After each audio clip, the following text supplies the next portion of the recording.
வந்தப்போ ஒரு ஹோட்டலில் சாப்பிட வேண்டிய நிலைமை இருந்தது. இந்த ஹோட்டலில் சாப்பிட்டோம். சாப்பிட்டு 2 இட்லி தோசை வாங்கி எல்லாம் சாப்பிட்டு 2 பேர் சாப்பிட்டதுக்கு ரூ. 350 வந்துச்சு. எங்கள் அம்மா ஐயோ ரூ. 350 அப்படின்னாங்க. அம்மா ஹோட்டலில் நல்லா சாப்பாடுனா கொஞ்சம் ரேட்டாக காஸ்ட்லியாக தான் இருக்கும் அப்படின்னு சொன்னேன். அவங்க ஐயோ ரூ. 350 போச்சு, நம்ம சாப்பாடு வீட்டிலே செஞ்சு எடுத்து போயிருக்கலாம் அப்படின்னு ஃபீல் பண்ணாங்க. சரி பரவாயில்ல, இருமா அடுத்த டைம் இதே மாதிரி பண்ணிக்கலாம்னு சொல்லிட்டேன். இந்த வீட்டு பக்கத்தில் வரும்போது பார்த்திங்கன்னா அந்த மரத்தில் பார்த்திங்கன்னா கிளி எப்பயுமே கிருவி நிறைய இருக்கும். இந்த மரத்தை வந்து கவர்மெண்ட்லேருந்து வெட்ட விடலை. என்ன ரீசன் பார்த்திங்கன்னா இந்த மரத்தை சவுண்டை கேளுங்கன்னா நிறையா கேட்கும். நான் ஒரு நிமிஷம் பாருங்களேன்.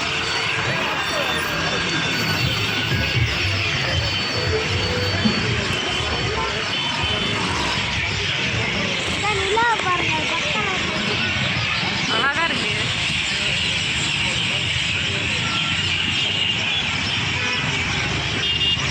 ஃபோட்டோ பிடிச்சாக்கா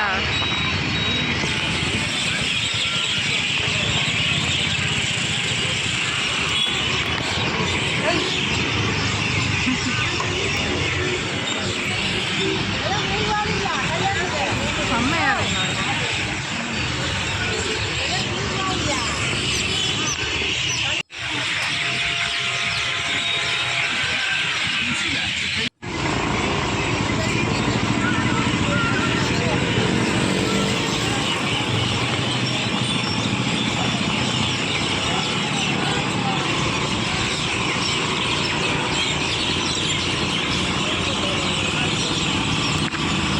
சவுண்டு நல்லா கேட்டுட்டேன்னு நினைக்கிறேன். அந்த மரத்தை வந்து அங்கே இருக்கிறவங்க வந்து யாரும் வெட்ட விடலை. ஏன்னா கிட்டத்தட்ட ஒரு 1000 கிளிகளுக்கு மேலே குருவிகள் எல்லாமே அங்கே தங்கிட்டு அந்த மரத்தில் ஆலமரத்தில் வந்துட்டு அரச மரம் ஆலமரம் எப்பயுமே வந்து பார்த்திங்கன்னா உங்களுக்கு கிளிகள் பறவைகள் வந்து அதிகமாக தங்கக்கூடிய ஒரு மரம். ஊருக்கு வந்து ஒரு 10 அரச மரமும் 4 ஆலமரமும் இருக்குன்னு சொல்லுவாங்க.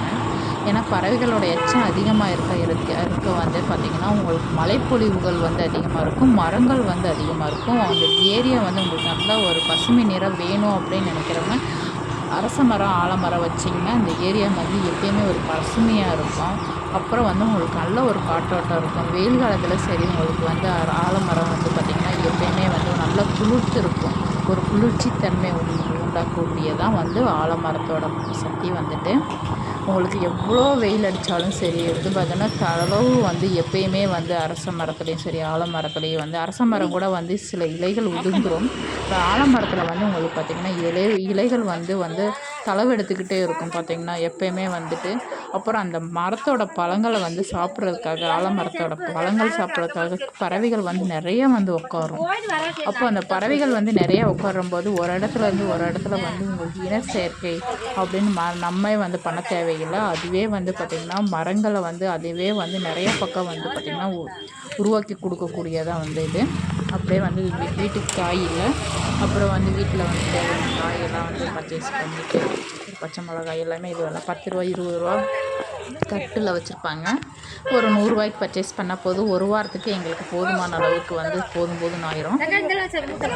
வீட்லேயும் போட்டிருப்போம், பட் எனக்கு அது வந்து பத்துறதில்லை. அதனால் வந்து பார்த்திங்கன்னா பக்கத்தில் இருக்க வந்து ஒரு கடையில் வந்துட்டு பார்த்திங்கன்னா எங்கள் தட்டு காய்கறின்னு சொல்லி சேல்ஸ் பண்ணுவாங்க. மூட்டை மூட்டையாக இறக்குவாங்க. அதில் வந்து தட்டு காய்கறிகள் வந்து ஒரு 100 ரூபாய்க்கு வாங்கினாவே போதும். எல்லாத்துலேயும் வந்து 10 ரூபா 20 ரூபா அப்படின்னு வாங்கினாவே போதும். ஒரு வாரத்துக்கான காய்கறி வந்து எங்களுக்கு வந்து மிச்சம் வந்துட்டு இந்த வாரத்துக்கான காய்கறி அப்படியே வாங்கிட்டு நானும் தம்பியும் வந்தோம்.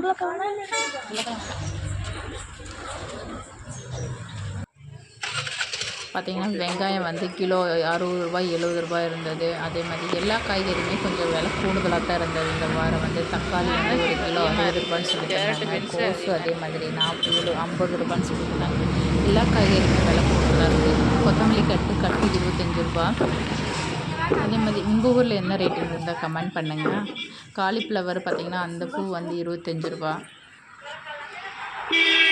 தக்காளி ரேட்டு பாருங்களேன் 60 ரூபா.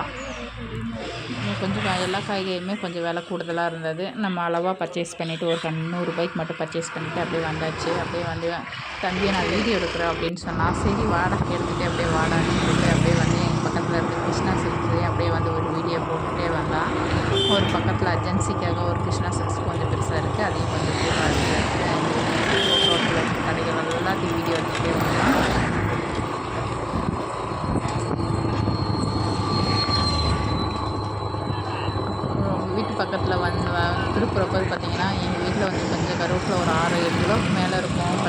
எல்லோரும் ஒடிச்சிட்டு போயிட்டு இருக்கிறாங்க. சும்மா எதுக்கு வேஸ்ட்டாக போகுதுன்னு சொல்லிட்டு அப்படியே வந்தப்போ பக்கத்தில் இருக்க காய்கறி கடையில் ஆனால் கருவேப்பிலை வேணுமா அப்படின்னு கேட்டேன். நீங்களே பாருங்களேன். வண்டியை திருப்பிட்டா வீட்டுக்கு போகலான்னு போயிட்டு வண்டியை இங்கே இருக்காது, நம்ம வீட்டில் இருக்குல்ல. திரும்ப அங்கே போய் கேட்டு சரி போகலாம் வந்தான்னு சொல்லி பக்கத்தில் அங்கே போய் அந்த கடையில் போய் கேட்டுருந்தா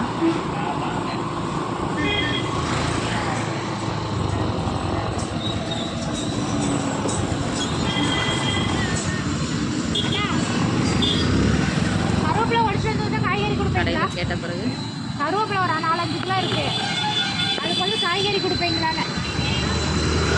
நான் நாளைக்கு உடச்சு வந்துங்களா, ஞாயிற்றுக்கிழமை வேணுங்களா?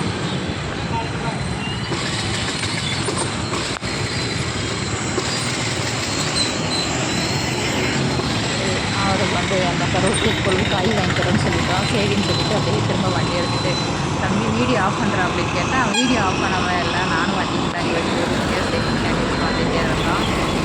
அவன் வந்து வீடியோ எடுத்துகிட்டே வந்தான். சரி என்ன சொல்கிறது தெரியல, எனக்கு வீடியோ டிலீட் பண்ண மனசே வரல. சரி வாடா அப்படின்னு சொல்லிட்டு எங்கள் ஏரியா ஃபுல்லாக வந்து சுற்றி காமிச்சிடலாம், ஏரியா எப்படி இருக்குன்னு பாருங்க அப்படின்னு சொல்லிட்டு. நைட் நேரம் வந்து கொஞ்சம் பிஸியாக தான் இருக்கும். ஏன்னா எல்லாருமே 7-8 மணி போல் வந்து 6 மணிலேருந்து இன்னும் 8 மணி வரைக்குமே வந்து கொஞ்சம் ரோடு பிஸியாக தான் இருக்கும். எல்லாம் வேலை விட்டு வர சமயம் வந்துட்டு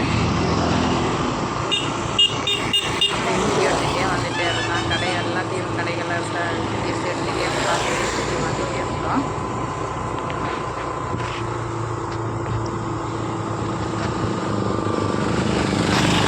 பணம் இருந்தால் போதும். எங்கள் ஏரியாவில் எல்லாமே கிடைக்கின்ற மாதிரி எல்லாமே எங்கள் ஏரியாலையும் கிடைக்கிது. என்ன உங்களுக்கு மதுரையில் கிடைக்கிற அளவுக்கு வந்து கிடைக்காது. இங்கே கொஞ்சம் காய்கறி ரேட்டெல்லாம் கொஞ்சம் கம்மியாக இருக்கும். ஏன்னா விவசாய ஏரியா.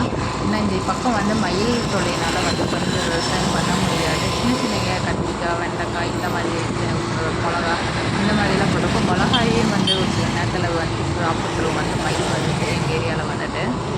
தோட்டத்தில் வந்து பார்த்திங்கன்னா முருங்கைக்காய் அதிகமாக வந்து பார்த்திங்கன்னா வாழை போடுவாங்க.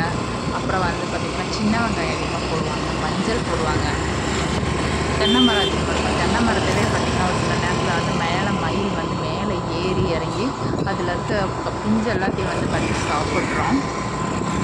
அதே மாதிரி வாழைக்காய் வந்து செமி வீதில் இருக்கும்போது கிட்டத்தட்ட வந்து எப்படி சொல்கிறோம், பழுக்கிற ஸ்டேஜுக்கு முன்னாடியே வந்து பார்த்திங்கன்னா அதுவே வந்து கீறி வந்து எடுத்து எல்லாத்தையும் சாப்பிட்றோம். அதே மாதிரி சின்ன சின்ன காய்கறி வந்து போட்டிங்கனாலும் மயில் வந்து விடவே விடாது. சரிடா தம்பி அப்படின்னு சொல்லிட்டு என்ன வீடியோ எடுத்துகிட்டே இருக்கேன்னு கேட்டதுக்கு அந்த இருட்டில் கூட அந்த வீடியோவை நிப்பாட்டாமல் வந்துகிட்டே இருந்தான். என்னடா வீடியோவை நீ ஆஃப் பண்ணல அப்படின்னு கேட்டால் ஆஃப் பண்ணலை, வாங்க போகலாம் அப்படின்னு சொல்லிட்டு வீட்டுக்கே வந்து பக்கத்துலேயே வந்தாச்சு. அப்பயும் வந்து அந்த வீடியோவும் தம்பி ஆஃப் பண்ணவே இல்லை. வீடியோ ஆஃப் பண்ணுற போதுண்டா அப்படின்னு சொல்லிட்டு அதுக்கப்புறம் நான் வீடியோ ஆஃப் பண்ண வச்சுருக்கேன். சரி ஓகேங்க, ஏரியா வந்து லைட்டு இரவு நேரத்தில் வந்து சுற்றி பண்ணுறதுக்கு ரொம்ப நன்றி. இதுதான் எங்கள் ஏரியா, இப்படி தான் இருக்கும்.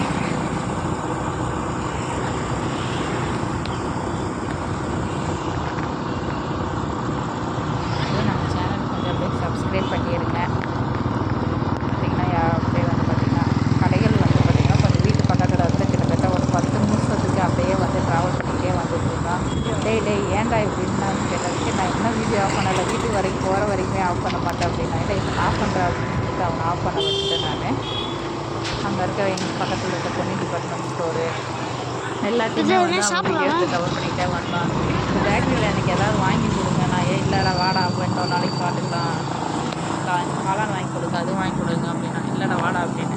சரி புரோட்டா கடையிலையாவது வாங்கலாம் அப்படின்னு சொன்னேன். எனக்கு புரோட்டா வேணாம் அப்படின்ட்டேன். சரி வாடா ரொம்ப நல்லா தான் இருந்துச்சு அப்படின்னு சொல்லிட்டு திரும்ப வந்து வீட்டுக்கு வந்து சேர்ந்துட்டோம். இந்த கடையில் வந்து இவர்கிட்ட வந்து கொஞ்சம் புரோட்டா நல்லாயிருக்கும், அதனால் சாப்பிடலாம் அப்படின்னு தோணுச்சு. இருந்தாலும் வேணான்னு சொன்னாலும் நானும் வந்துட்டேன்.